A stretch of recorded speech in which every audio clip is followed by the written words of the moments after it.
The Indian Institutes of Technology.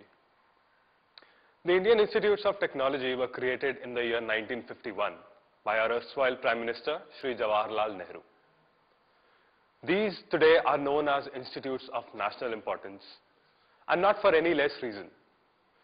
The founding vision of these institutes was to create a class of engineers. No, not a class of engineers, a class of leaders. Leaders who will take our country into the next generation. Leaders who will help us take the leap forward. The IITs are your dream college. But why the IITs? What is it about the IITs that makes them so special? Why not some other engineering college like, say, the NITs? Or maybe even your local engineering college? Or any other engineering college anywhere in the world? Let's take a bit of perspective here. The Indian Institutes of Technology are the best technological institutes in the country by far. Which again brings us to the question that what is it that makes an institute what it is?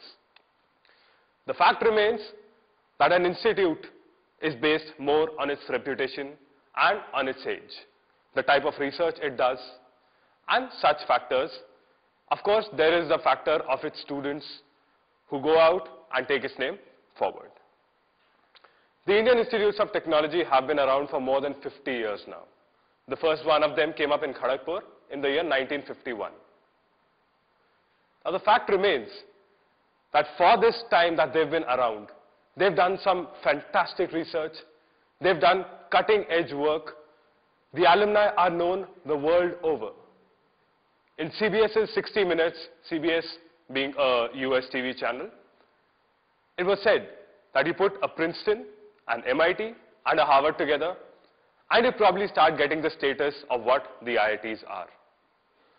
Businessmen, corporates, politicians, leaders from all over the world recognize the importance contribution of IITs to the world's progress. So, what is it about the IITs that makes them what they are? The IITs focus on your overall development.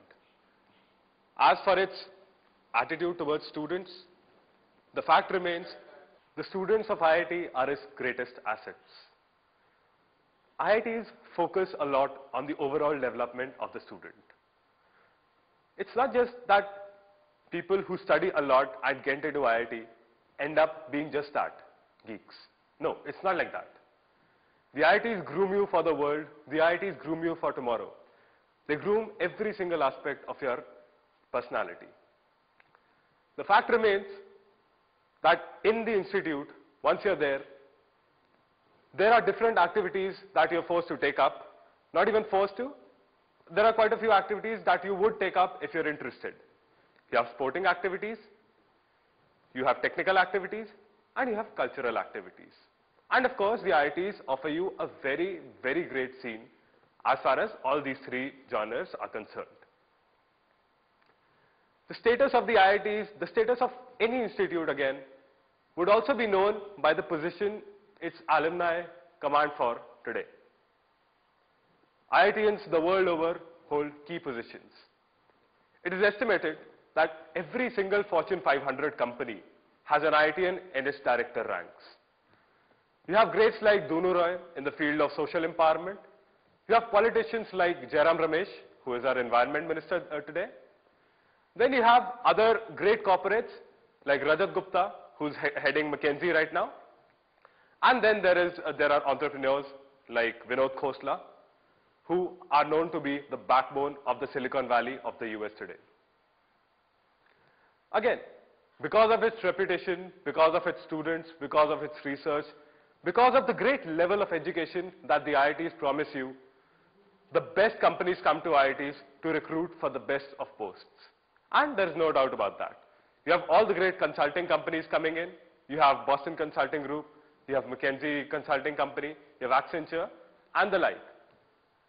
You have great giant behemoths like IBM, Microsoft, and Google coming in. You have companies from each and every field coming in to take a share of their pie, you being the pie.